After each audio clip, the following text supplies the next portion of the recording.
ఒక మంచి సువర్తమానము తీసుకొని వచ్చాం. ఆ సువర్తమానము మరి సంతోషకరమైన సువర్తమానం.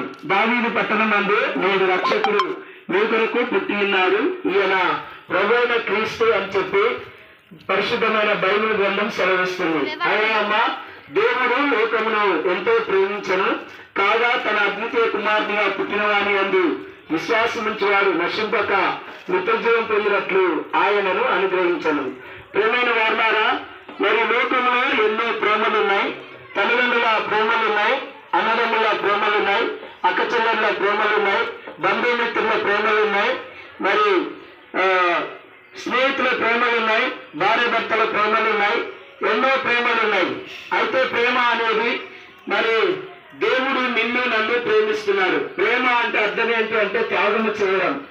ఒక మనిషి కొరకు ఒక మనిషి త్యాగం చేయడం. అయితే అది భూ సంబంధమైన ప్రేమ. పర సంబంధమైన ప్రేమ ఏంటి అంటే దేవుడు నిన్ను ప్రేమిస్తూ ఉన్నాడు.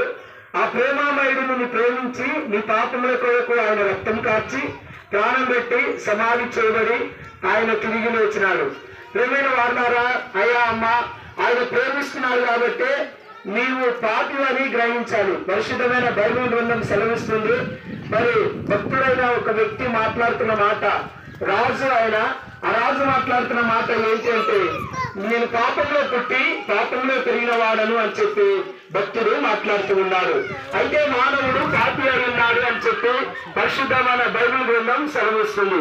అయ్యా అమ్మ, నీ పాపముల కొరకు ప్రభువైన యేసుక్రీస్తు వారు 2025 సంవత్సరాల కాలంలోనే నీ కొరకు ఆయన రక్తము కార్చి ప్రాణం పెట్టిన ప్రాణప్రియుడుగా ఉన్నాడు. అంటే ఆయన నీ ప్రియుడు, నిన్ను ప్రేమిస్తున్నాడు అనే సంగతిని మరి ప్రభువైన యేసుక్రీస్తు వారు జ్ఞాపకం చేస్తున్నారు. ఆయన ప్రేమమయుడు ఉన్నాడు.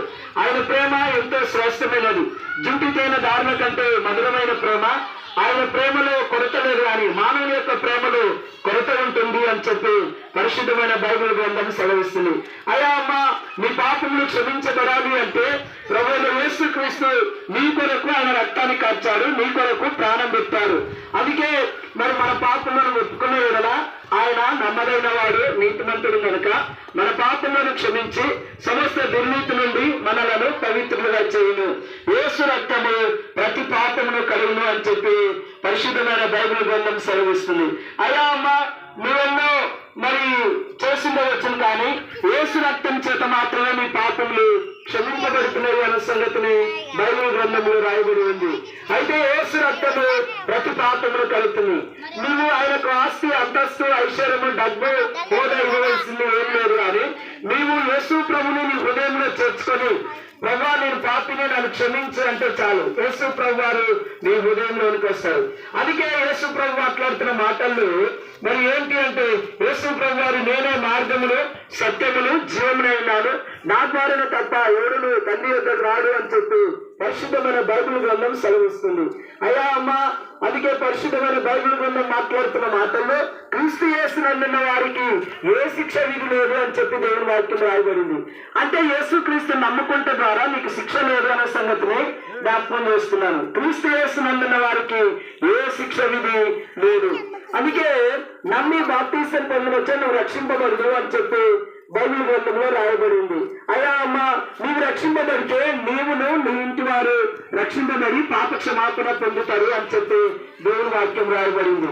ఇదిగో తలుపు దగ్గర నిల్చుండి తప్పుచున్నాను, ఎవడైనాను నా స్వరం విని తలుపు తీసిన వారితో కలిసి భోజనం చేయదునా అని చెప్పి ప్రభువైన యేసుక్రీస్తు వారు మాట్లాడుతున్నారు. అయ్యా అమ్మ, నీ హృదయమైన తలుపుని ఆయన తప్పుతున్నాడు. ఆయన నీ హృదయంలోనికి రానున్నాడు. ఆయన నీ హృదయంలోనికి నువ్వు ఆహ్వానిస్తే చాలు, ఆయన నీలోనికి వచ్చి నీతో భోజనం చేసి అంటే నీతో సహవాసం చేసే దేవుడుగా ఉన్నాడు. ఒకవేళ నువ్వు ఇలా అనుకోవచ్చు, మరి యేసు ప్రభుని నమ్మకపోతే భయంకరమైన శిక్ష ఉంది.